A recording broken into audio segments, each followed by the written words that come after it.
Време е. Твоят глас е важен. Гласувай за листата общински съветници от ГЕРБ с номер 19 в бюлетината. За още видими резултати в община Казанлък на 25 октомври, номер 19 в бюлетините. Купуването и продаването на гласове е престъпление.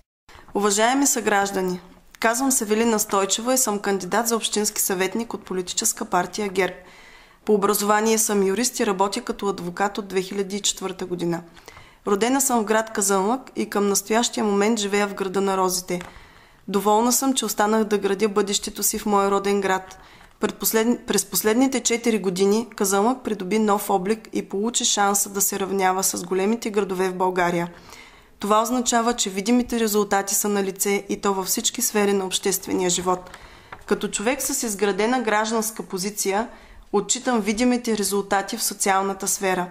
На територията на града бяха изградени 3 центъра за настаняване на деца от семейен тип и едно защитено жилище, с което значително се подобриха условията на живот на хората в неравностойно положение – деца и младежи над 18 години с увреждания.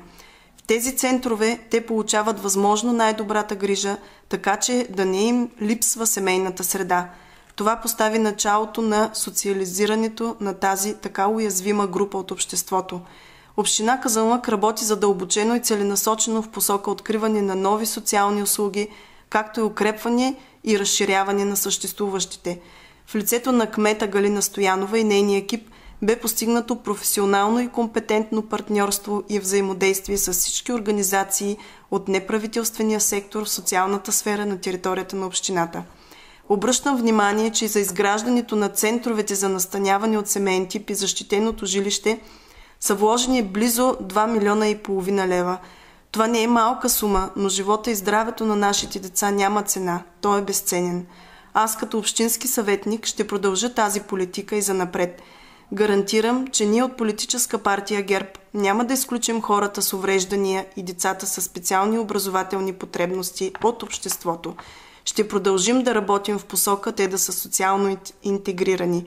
От сърце желая здраве, мир и любов на вас, жителите на община Казанлък, за да се радвате на красотата, която се създава в нашата община. Гласувайте с бюлетина номер 19 на местните избори за кмет на община, общински съветници и кметове на кметства в община Казанлък на 25 октомври 2015 година.